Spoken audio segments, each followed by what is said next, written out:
자, 여러분 안녕하세요. 카메고진 최정필 기자입니다. 저희는 이제 지프가 출시한 첫 번째 라고 하기엔 조금 애매해요. 순수 전기차라고는 이야기를 하는데 이게 지프 기술이 많이 들어가진 않았거든요. 그런데 어쨌든 지프 브랜드에서 나온 첫 번째 전기차인 지프 어벤져를 시승을 하고 있습니다. 옆에는 이제 교통뉴스 민준식 부장님 같이 하고 계시고요. 어딘지 모르겠습니다.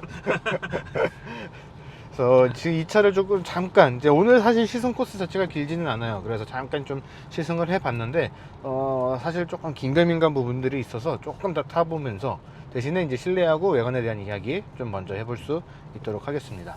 일단은 이제 외관이 상당히 귀여워요. 그동안에 지프라고 하면은 굉장히 그냥 또 각지고 박시하고 막 남성미가 가득할 것 같고 그런 느낌들을 굉장히 많이 받을 수 있었는데 그런 느낌들이 없어진 건 아니지만 그동안에 출시가 됐었던 지프 모델들 중에서는 상당히 귀여운 편에 해당을 한다라고 이야기를 할 수 있을 것 같습니다. 그래서 딱 봤을 때 지프 치고는 되게 예뻐, 다른 브랜드 같아 라는 느낌들을 많이 받을 수 있을 것 같아요. 그리고 이제 그런 느낌을 받을 수 있는 배경에는 이 차가 원래는 푸조의 전기차 라는 게 좀 있을 것 같습니다. 푸조에서 나왔던 전기차인 E2008 SUV 라는 모델하고 플랫폼이라든가 많은 것들을 좀 공유를 하고 있다 보니까 그 느낌들, 그 사이즈에서 낼 수 있었던 지프의 느낌을 내려고 하다 보니까 좀 여러 가지가 섞인 느낌들이 좀 있을 것 같아요. 하지만 그래도 전반적으로는 지프의 그런 캐릭터를 좀 잘 가져간 것 같습니다. 이제 앞쪽에 있는 세븐 슬롯 그릴이라든가 테일램프에서부터 쭉 퍼져나가는 차 전체적으로 적용이 되어 있는 제리캔 스타일의 디자인이라든가 그런 것들을 보게 된다면은 굉장히 좀 옹골차한 느낌이구나 라는 것들을 좀 받을 수 있을 것 같아요. 그리고 그런 느낌들을 강조를 해주는 것 중에 하나는 이 차의 크기일 것 같습니다. 전체 길이가 4m 08 4.08m 밖에 안 되거든요. 그러니까 4m 정말 조금 더 넘는 거예요. 그러다 보니까 굉장히 컴팩트하고 그러면서도 휠베이스는 요 바로 위급 모델이었던 레니게이드하고 1cm 밖에 차이가 안 나거든요. 그러다 보니까 거의 비슷합니다. 그러다 보니까 굉장히 탄탄해 보이는 느낌들을 많이 받을 수 있을 것이다 라고 생각이 듭니다. 그리고 옆에서 봤을 때 정측면에서 봤을 때거든요, 생각보다는 차가 좀 커 보이는데 라는 느낌들을 받을 수도 있어요. 근데 옆에서 서서 보게 되면은 그렇진 않았구나 라는 되게 반전적인 이미지들도 같이 느낄 수 있을 것 같아요. 그래서 생각하시는 것보다는 작은데 타서 보면은 그런 것들이 꽤 크게 느껴져서 사용상에는 큰 불편함은 없을 것이다 라고 생각을 하시면 될 것 같습니다. 실내 같은 경우에는 외관보다는 조금 더 푸조의 이미지들을 좀 많이 느낄 수 있을 것 같아요. 계기판하고 인포테인먼트 시스템하고 둘 다 10.25인치 디스플레이가 장착이 됐는데 좌우로 긴 형태로 들어갔어요. 근데 둘이 연동은 조금 잘 안 되는 것 같아요. 근데 이게 이제 수입차 브랜드들, 한국에 들어와 있는 수입차 브랜드들의 한계점이기도 한데, 국내에서는 이제 지도와 관련된 것들, 특히 내비게이션과 관련된 것들에 대해서 한계가 조금 있다 보니까 그 연동을 100% 활용을 못하는 경우들이 좀 있거든요. 이 차도 좀 그런 케이스인 것 같아요. 순정 내비게이션으로 텀텀의 내비게이션이 장착이 되어 있는데, 오늘 시승회 같은 경우에도 스마트폰 미러링을 연결을 해서 그 내비게이션을 쓰라라고 이야기를 하거든요. 만약에 탐탐 내비게이션을 100% 쓸 수 있는, 혹은 구글 지도를 100% 쓸 수 있는 환경이었으면 조금 더 다양한 기능들을 활용을 할 수가 있었을 텐데 그러지는 못한다는 점, 요거는 국내 시장의 특성에 따른 한계라고 보시면 될 것 같습니다. 애플카 플레이를 저희는 지금 쓰고 있는데 이거를 썼을 때 익숙한 거를 쓸 수 있기 때문에 지금 상태에서는 크게 불편함은 없어요. 그런데 차의 세팅을 바꾼다거나 했을 때는 반응이 조금씩 느린 느낌들이 좀 있었거든요. 그렇기 때문에 사실 자주 바꾸는 요소들은 아니기 때문에 크게 불편함은 없겠지만 처음에 적용을 해 나갈 때는 좀 생소할 수는 있다, 조금 답답할 수 있다 라는 점은 좀 생각을 하셔야 될 것 같습니다. 나머지 부분들 같은 경우에는 특히 이 부분이 좀 제일 마음에 들어요. 저희 같은 경우에는 매일같이 카메라를 들고 다니고 하다 보니까 근데 키가 너무 푸조야. 대놓고 푸조야. 저희 같은 경우에는 카메라를 거의 항상 들고 다니다 보니까 이렇게 바로 놓을 수 있는 공간이 되게 중요하거든요. 그런 것들을 해줄 수 있는 수납 공간, 그리고 그 안에 무선 충전 패드도 충실하게 들어가 있고, 그러면서도 뒤쪽에 상당히 큰 사이즈의 컵홀더, 또 이제 파티션을 조절을 해서 너비 조절도 가능하도록 해준 것들이 있습니다. 지금은 이제 시승간이라 빠져 있는데 여기에 원래 커버가 있습니다. 근데 그게 자석 형태로 마그네틱으로 되어 있고 이제 폴딩되는 형태로 사용을 할 수가 있거든요. 그게 생각보다 써보면은 꽤 편해요. 그래서 이제 실제로 운행을 하실 분들께서는 조금 더 편안한 그런 사용이 가능하겠다라고 생각을 하시면 될 것 같습니다. 변속기 타입은 버튼식입니다. 그래가지고 호불호가 조금 갈릴 수 있을 것 같아요. 개인적으로 버튼식 중에서도 정말 싫어하는 형태의 버튼식 변속기 버튼인데 모쪼록 차주분들과 원만한 합의가 이루어지기를 바랍니다.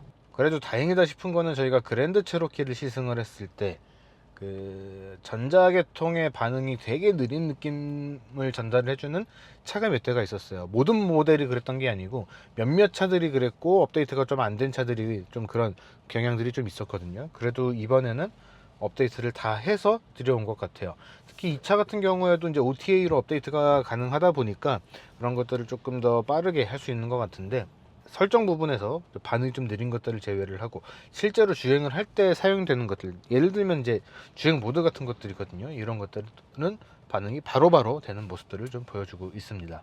차가 작기 때문에 실내 공간에 대한 활용이 굉장히 중요한데, 앞좌석만 하더라도 이런 수납 공간들이 곳곳에 되게 많이 있어요. 아래쪽에 뭐 수납 공간이라든가 이쪽에도 추가로 핸드폰, 뭐 우산, 선글라스 이런 것들 놓을 수 있는 공간들까지, 이런 공간들을 다 합치면 한 34리터에 달하는 그런 공간을 제공을 한다고 합니다. 그러면은 작은 캐리어 정도의 그 수납 공간이라고 이야기를 하거든요. 그래서 작은 차지만 공간을 여기저기 많이 파놨다, 파둘 수 있는 데는 웬만해서는 다 파둔 것 같은데, 그런 공간에 대해서는 괜찮다고 생각을 할 수 있을 것 같아요.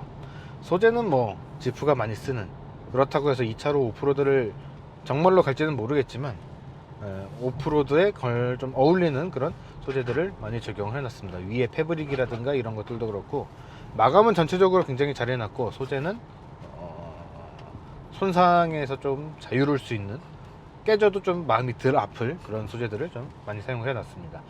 어떻게 보면은 싼 거를 원가 절감하면서 썼다라고도 볼 수 있는데, 얘네가 추구하는 거하고는 좀 잘 어울려요. 뭐 어드벤처, 패션, 정통성이 싸구려면 뭐 어쩔 수 없긴 한데 그런 것들, 어쨌든 오프로드를 감에 있어서 크게 부담 없이 좀 깨지면은 바꾸면 되지 하면 되는 그런 소재들이 좀 골고루 적용이 되어 있습니다. 아쉬운 점이라고 하면은 인테리어 측면에서, 디자인 측면에서 아쉬운 점이라고 하면은, 사실 요 스티어링 휠에 요게 지프가 이제 좀 바뀌었었죠. 그래 바뀐 게 들어갔던 게 그랜드 체로키였고, 지금은 금방 판매가 중단돼서 단종된 컴패스였고, 이거는 사실 그보다 늦게 들어왔기 때문에 그 바뀐 디자인으로 좀 변경이 될 것이다 라고 기대를 했는데, 원래 이 로고가 그대로 들어가 있습니다. 이런 거는 사실 브랜드가 브랜드 이미지를 바꿔나가는 데 있어서 일관적인 모습을 보여주지 못하는 되게 아쉬운 포인트가 될 수 있거든요. 요 에어백 부분만이라도 바꾸는 그런 선택을 좀 해줘야 됐지 않았을까라는 그런 아쉬움은 조금 듭니다. 자, 이제 주행에 대한 이야기를 해보면은, 일단은 전기 모터는 이모터라는 회사와 스텔란티스가 50-50, 50대 50으로 좀 조인트 벤처를 만든 그 회사의 것이 들어가 있습니다. 이 모터가, 그러니까 그 스텔란티스가 투자를 했던 모터 관련 회사 중에 립 모터가 있어요. 립 모터는 이제 중국 회사고 완성차를 다 만드는 회사기도 하지만 그 중에서 이제 모터만 전문적으로 생산을 하는 계열이 있거든요. 거기에 투자를 한 것으로 알고 있었기 때문에 거기에 것을 쓰지 않았나 라고 생각을 했었는데, 이 모터라는 프랑스 회사더라고요. 뭐 지분 관계가 조금 복잡하긴 했는데 현재 시점에서, 그리고 창업될 때 시점에서는 프랑스 회사였습니다. 그래서 그 회사하고 합작해서 만든 전기 모터가 탑재가 됐고, 배터리는 중국 넘버원, 글로벌 넘버원, 배터리는 CATL의 배터리가 탑재가 되어 있습니다. 사실 WLTP하고 국내에 인증하고의 갭이 굉장히 커요. 배터리 용량 자체가 근데 54kWh, 요즘 나오고 있는 전기차들과 비교를 하면은 야, 캐스퍼의 무려 2배인데 사실 요즘 나오고 있는 소형차 이상급의 전기차하고 비교를 한다면 전기차 배터리 용량은 좀 낮은 편이에요. 그래서 이제 국내 인증거리도 300km가 조금 안 됩니다. 294km였나? 그렇게 되는데 WLTP에서는 400km 모어, 500km 모어, 도심에서는 500km 정도 주행이 가능하다라고 이야기를 하고 있는데 그러진 못할 거라고 생각을 합니다. 조금 더 여유분을 주고 생각을 해도 한 340, 360 정도에서 배터리가 끝나지 않을까 싶어요. 그래서 사실 캐스퍼 이야기를 안 할 수가 없고 EV3 이야기를 안 할 수가 없는데 소형차 혹은 경차 그 비슷한 크기나 성향에서 생각을 했을 때 주행 가는 거리가 여전히 짧게 느껴진다는 것은 굉장히 좀 아쉬운 포인트가 될 것 같습니다. 특히 이 차 같은 경우에는 캐스퍼 일렉트릭하고는 조금 다르게 ECMP라고 하는 그래도 푸조에서 개발을 했었던 전기차용 혼용 플랫폼이긴 하지만 전기차용 플랫폼을 사용을 한 차다 보니까 그래도 주행거리가 조금 더 나와줘야 되지 않냐 라는 생각이 드는데 또 요거에 대해서 좀 조심스럽게 이야기를 해야 되죠. 최근에 전기차가 다 뻥뻥뻥뻥 터지고 있는 상황이다 보니까 BMS를 좀 과도하게 설정을 해서 배터리를 막 쥐어짜냐 아니면 여유분을 충분히 둬서 주행거리에서는 조금 떨어지더라도 안정성은 높게 가져가냐 요거에 대해서 좀 입장 차이가 있을 것 같아요. 저는 그래도 안정성을 조금 더 챙겨야 되지 않냐 라는 쪽이기는 한데 캐스퍼가 300km를 가기 때문에 그런 주행거리 측면에서는 아쉬움이 느껴질 수밖에 없을 것 같습니다. 서스펜션의 반응 같은 경우에는 약간 좀 헐렁헐렁한 느낌? 특히 뒤쪽이 조금 더 헐렁헐렁한 느낌이 들고 이제 전기 모터가 앞쪽에 장착되어 있는 전륜구동 방식이거든요.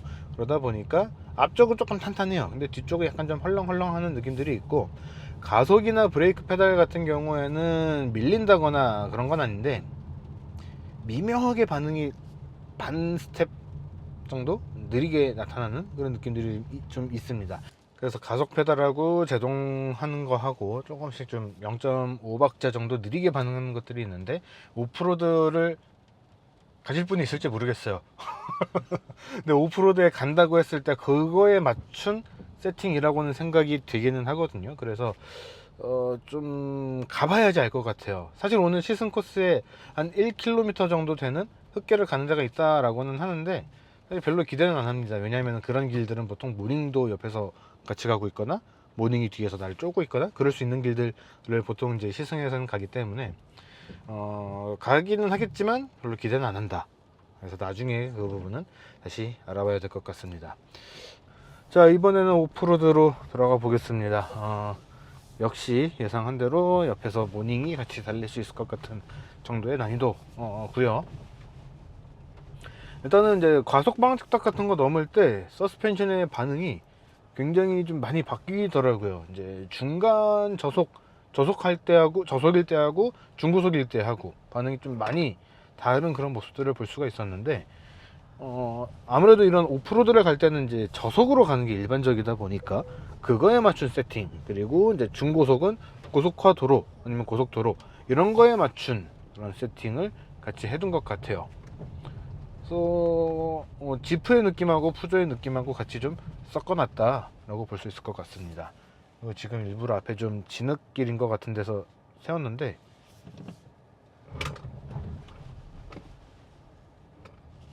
의미는 없었습니다. 너무 얕아가지고. 자, 여기서는 머드로 바꾸래요. 샌드하고 머드 두 가지인데 약간 좀 랠리처럼 달려볼게요. 이게 푸조가 기반이다 보니까 그렇게 해도 될 것 같거든요. 200 meters left. Slight right. 아, 근데 여기서도 브레이크 반응이 약간 좀 이상하다. 에. 끝났어?